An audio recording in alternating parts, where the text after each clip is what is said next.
On est parti? Donc, bonjour. Moi, je vais vous parler de l'importance du contexte dans les pratiques critiques des futurs enseignants à l'égard d'Internet.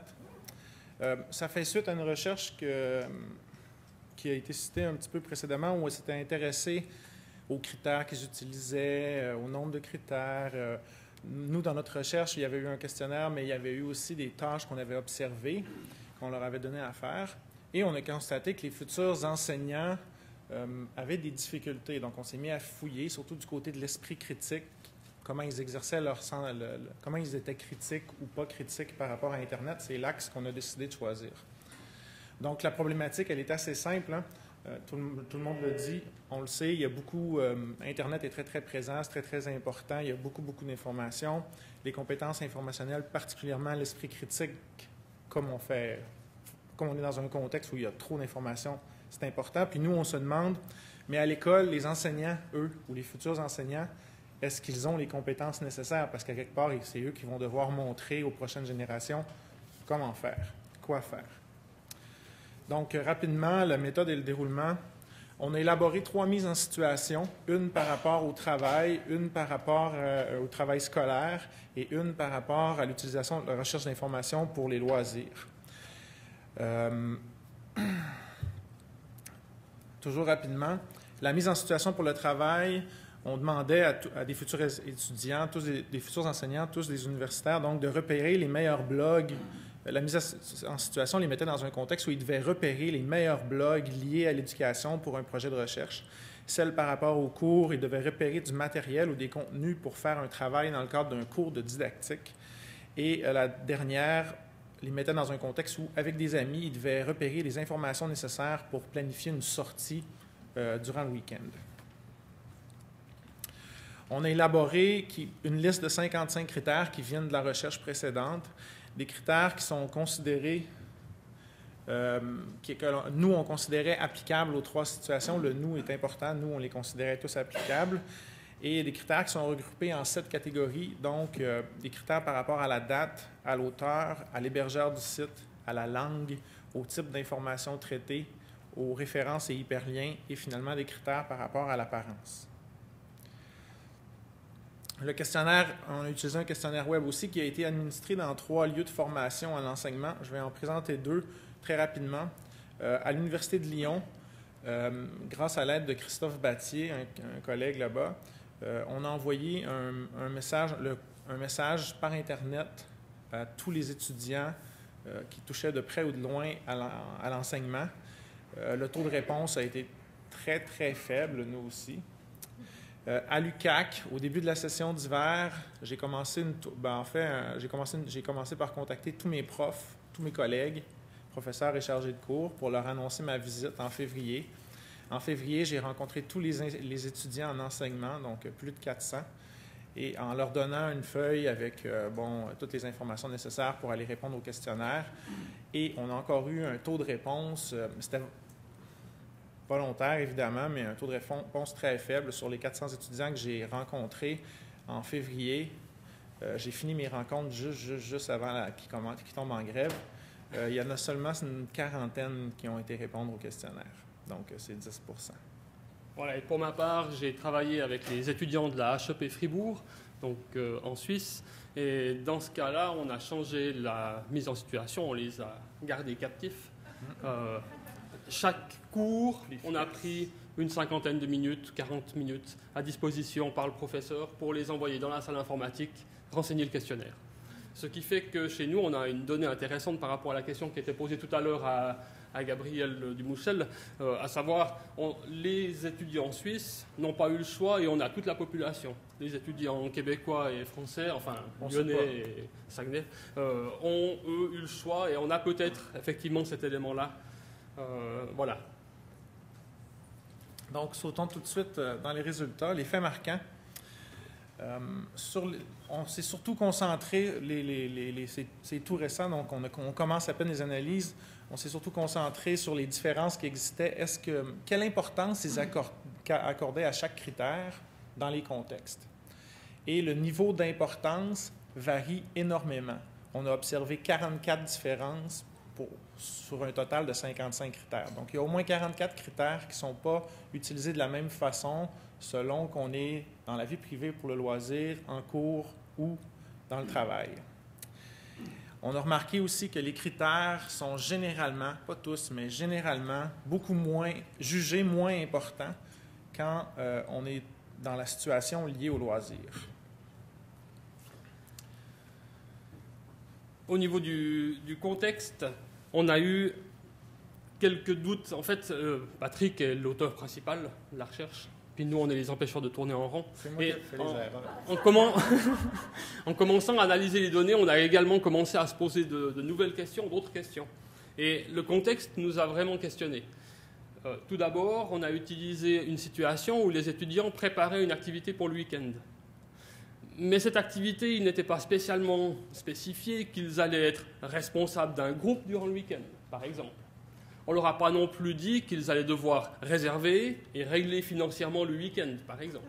Donc, quelque part, l'organisation du week-end peut être considérée comme quelque chose avec relativement peu de risques. Si jamais on n'a pas d'activité ce soir, on ira boire un verre, c'est pas grave, la soirée sera sympathique quand même. Ce qui ne serait pas le cas avec une préparation pour un travail de classe.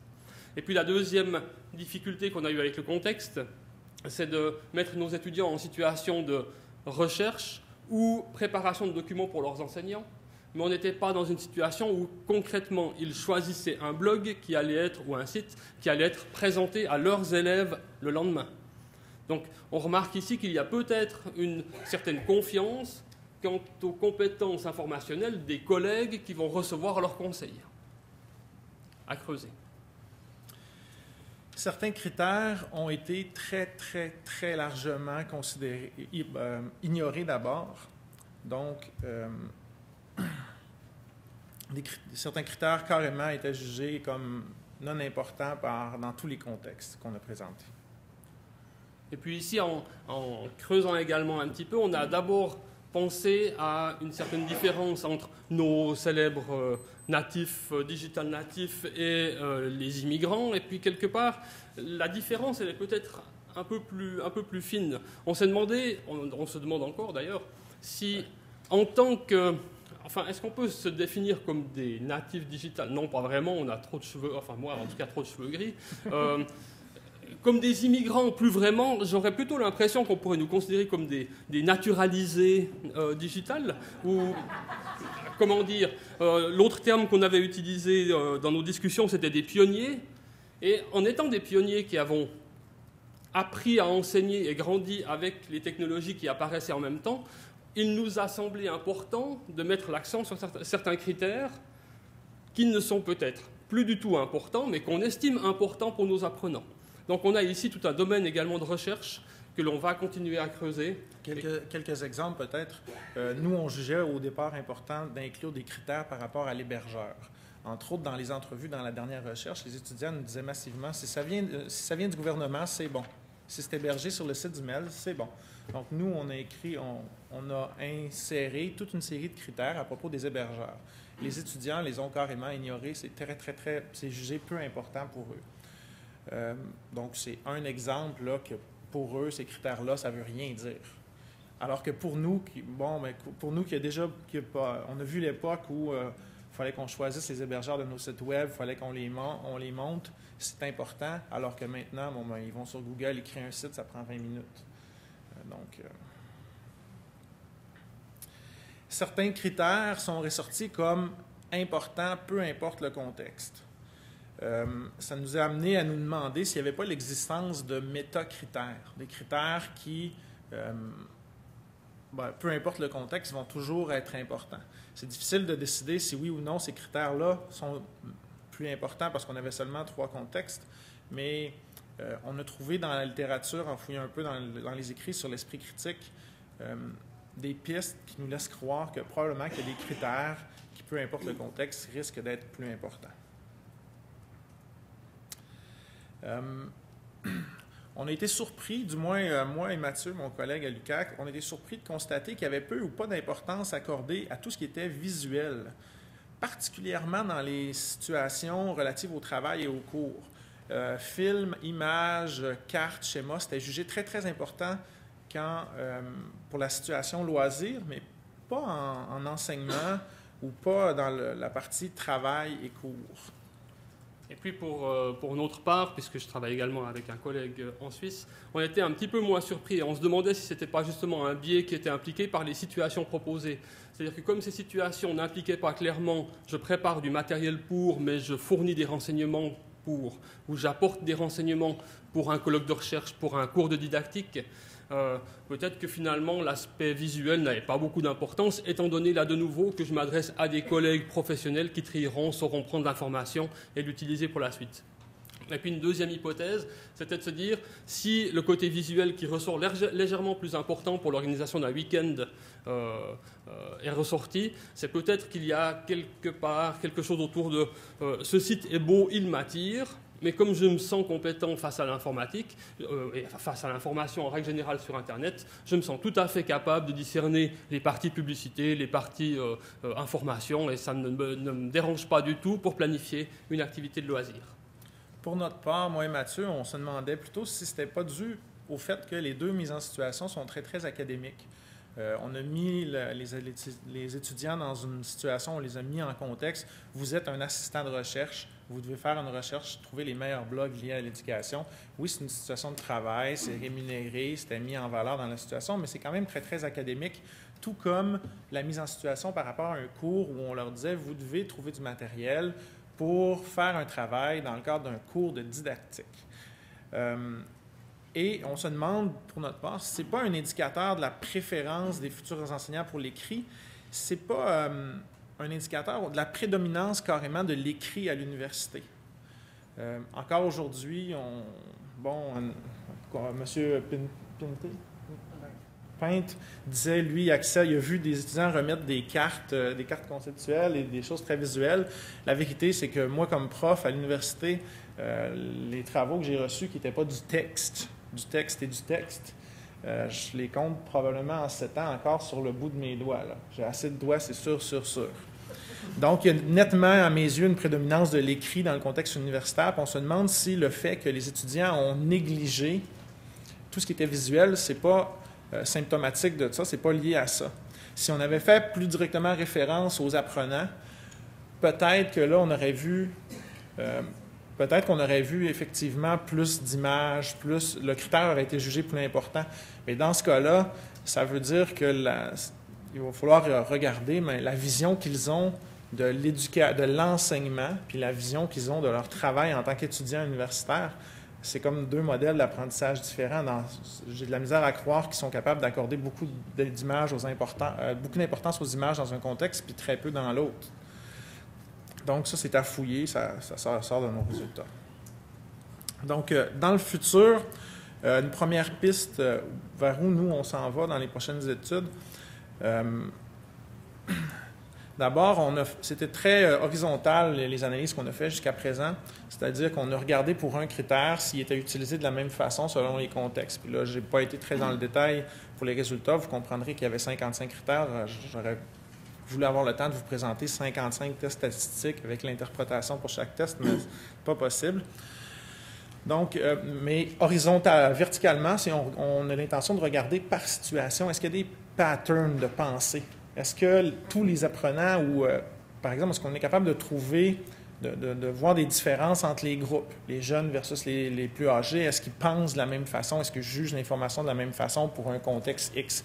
Est-ce que les étudiants en Suisse et les étudiants de Chicoutimi jugent l'information de la même façon pour une mise en situation X? Pour essayer de voir peut-être, par exemple, si on compare leurs étudiants et nos étudiants, est-ce qu'il y a des faiblesses dans notre programme par rapport justement à juger de la qualité de l'information, ou au contraire, est-ce qu'il y a des forces dans nos programmes respectifs qu'on peut juger de ça? Donc, regarder les structures de pensée par rapport à chaque situation, c'est une des pistes qu'on va explorer dans le futur. Il y a une deuxième piste qu'on va explorer, c'est en fait le contexte dans lequel s'inscrit la formation que l'on sonde, que l'on interroge avec cette recherche. Pour exemple, on a eu une différence significative par rapport aux critères. La langue est-elle importante lorsque on cherche de l'information?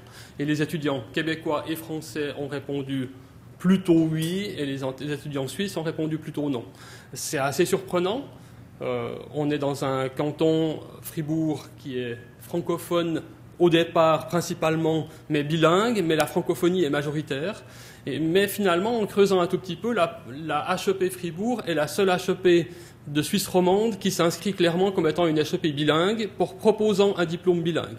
Tous nos étudiants ne le sont pas, mais tous nos étudiants sont contraints de suivre un minimum de 15 à 20% de leurs cours dans la langue partenaire, donc dans l'allemand.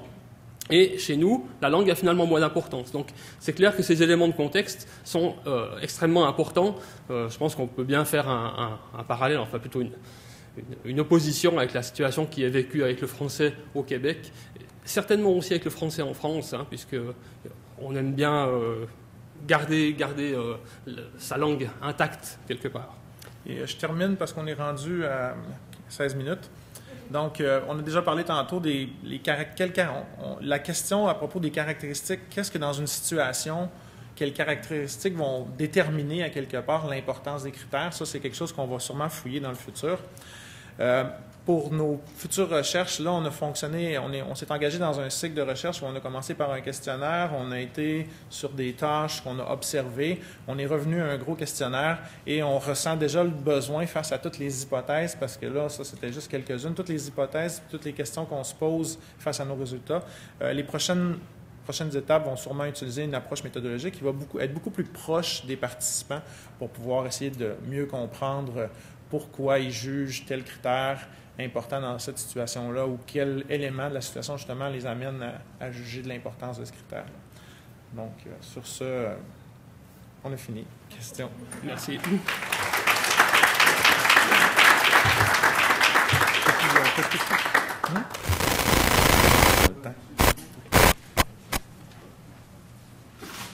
Le début, il est où là-dessus? Merci. C'est pas vraiment une question, c'est plutôt aussi une réflexion par rapport à ce que vous avez mis sur le futur. Je me demande aussi si le terme natif est pas peut-être un peu tôt, vu que souvent les étudiants ils ont suivi leurs cours depuis le primaire, le secondaire, avec des profs qui les ont habitués à un certain style d'enseignement et de recherche aussi. Donc, je ne sais pas jusqu'où ça peut jouer pour les étudiants, parce que d'une certaine façon, ils sont peut-être natifs par rapport à ce qu'ils font comme recherche à l'extérieur de l'école. C'est une question que je me pose. En fait, personnellement, j'aime pas beaucoup la dichotomie, comme prof en techno, là, la dichotomie natif versus immigrant. Okay. Je l'utilise comme image, mais j'y crois pas beaucoup, justement parce que, bon, prenons la recherche qui a été menée ici au Québec par rapport à la génération C. Il y a au gros maximum 30% des étudiants qui sont officiellement identifiés comme faisant partie de la génération C ou des natifs, ou même son étant plus large un peu, des millennials, qui sont vraiment très compétents ou très, très engagés dans l'intégration de l'éthique. Seulement un 30% pour qui l'éthique, c'est vraiment important dans leur vie. C'est vraiment pas une dichotomie. D'ailleurs, je n'avais pas mis l'expression dans le diaporama parce que c'est quelque chose que j'essaie d'éviter. Mais c'est vrai que sur la population qu'on a consultée, c'est certain qu'il n'y en a qu'un très faible pourcentage, même s'ils ont l'âge qui est associé aux natifs, qui sont vraiment des natifs au sens où Prensky veut bien le faire entendre. Là, c'est pas la majorité de la population encore. Là. Il y en a un 20-30% très, très vraiment natifs. Il y en a un 50-60% qui les utilisent moyennement, mais il y en a encore un 10 à 20% selon les populations qui, l'éthique, c'est très, très peu important dans leur vie. Là. Somme toute, là, ça joue un très, très petit rôle. J'ai apprécié ce que vous avez dit là, quand vous dites que vous êtes des migrants, là. Parce qu'en fait, moi, je vois ça avec nos étudiants aussi.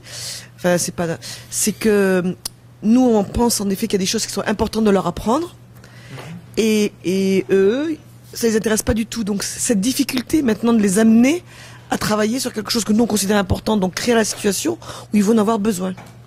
Et donc je suis d'accord avec vous que quand on crée des situations trop académiques, mais ils jouent pas le jeu quoi en fait. Et on peut pas vérifier finalement leur qualité, leurs compétences réelles quoi. Vous voyez ce que je veux dire, et donc je pense que c'est peut-être à nous aussi de travailler plus sur cette identification des compétences, voir qu'est-ce qui reste de ce que nous on pense être important, comme vous avez parlé l'exemple de l'hébergeur, je trouve que c'était très intéressant, Et donc, qu'est-ce qu'on continue à leur enseigner qui n'est plus important? Alors peut-être qu'il faut commencer à leur faire une histoire de l'évolution de l'informatique, mais... Mais il va falloir fouiller aussi pourquoi eux, à quelque part, je pense qu'il y a peut-être des critères qu'eux jugent totalement inimportants, parce justement, comme ils n'ont pas l'historique du développement des technologies, ils comprennent peut-être pas du tout l'importance que ça joue. Oui, donc c'est bien nous à travailler sur l'objectif du pourquoi on considère que c'est important.